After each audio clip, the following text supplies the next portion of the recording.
Hello guys, welcome back to my channel Diptesh kitchen. আজকে আমরা দীপ্তেশ কিচেনে রান্না করব শোল মাছের ঝোল।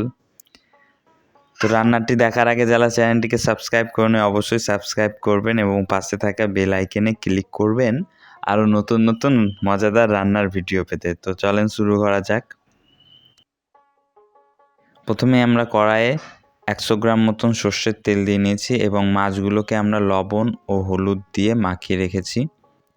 আমরা 1 কেজি শোল মাছ রান্না করব। এবার তেলটা গরম হয়ে গেছে, এবার মাছগুলো আমরা ভেজে নেব।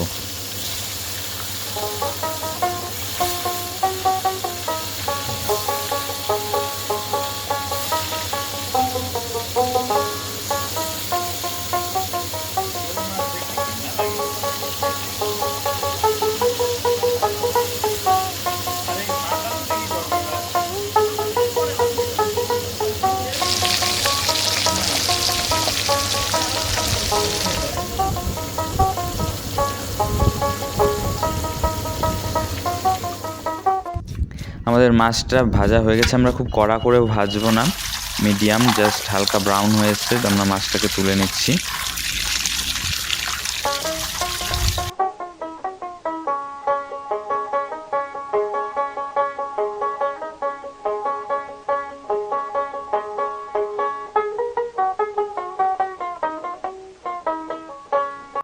এবার মাছটা ভেজে নেওয়ার পর যে তেলটা বেঁচেছে সেই তেলে এবার আমরা জিরে, শুকনো লঙ্কা ও তেজপাতার ফোড়ন দিয়ে নেব।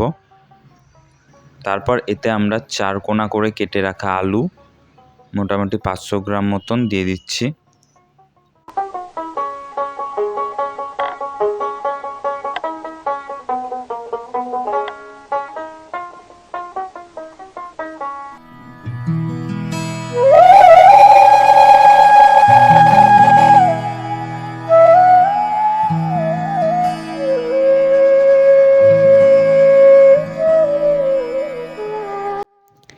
এবার আমরা আলুগুলো মোটামুটি 50% ভাজা হয়ে গেছে। এবার এতে আমরা 2টো মিডিয়াম সাইজের টমেটো কুচি দিয়ে দিচ্ছি।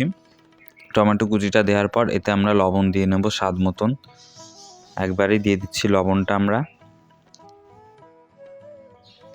এবার আমরা এটাকে ভেজে নেব। লবণটা দিয়ে দিলে আমাদের টমেটোটা কত সুন্দর গলে গেছে দেখতেই পাচ্ছেন। এবার এতে আমরা বাটা মশলা হিসেবে সামান্য পরিমাণ আদা, 1 টেবিল চামচ মতন আদার পেস্ট এবং 1 টেবিল চামচ মতন লঙ্কার পেস্ট সেটাকে দিয়ে নিচ্ছি, কাঁচা লঙ্কার পেস্ট অবশ্যই দিয়ে আমরা এটাকে এবার ভেজে নেব যতক্ষণ না আমাদের আদা ও কাঁচা লঙ্কার কাঁচা ফ্লেভারটা চলে যাচ্ছে।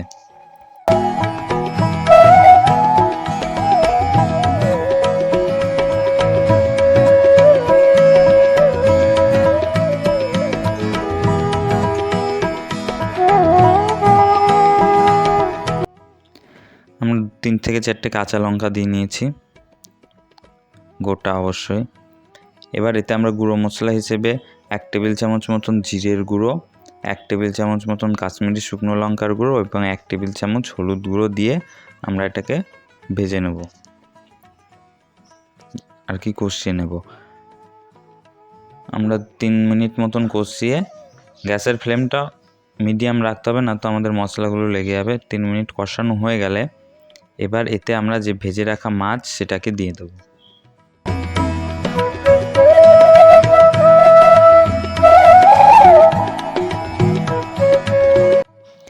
মাছটা দিয়ে নিয়েছি দেখতেই পাচ্ছেন। এবার এটাকে আমরা মাছ আলু একসাথে কষে নেব 10 মিনিট মতন এবং মাঝে মাঝে আমরা সামান্য পরিমাণ গরম জল অ্যাড করব।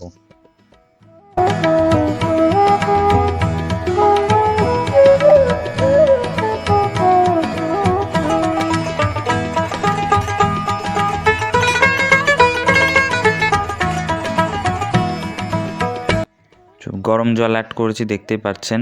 এরকমভাবে আবার একটু কষিয়ে নিয়ে মোটামুটি তারপরে আমরা এতে 500 থেকে 1 লিটার মতন গরম জল দিয়ে দিচ্ছি। আপনারা চাইলে ঠান্ডা জলও দিতে পারেন।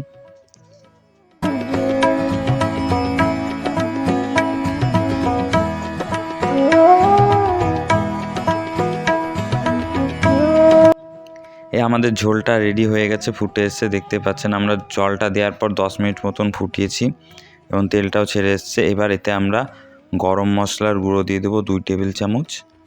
দিয়ে আমরা গ্যাসের ফ্লেম অফ করে একটা প্লেটে সার্ভ করে নেব। ভিডিওটি ভালো লেগে থাকলে অবশ্যই সাবস্ক্রাইব করবেন এবং কমেন্ট বক্সে জানাবেন। Thank you for watching my video.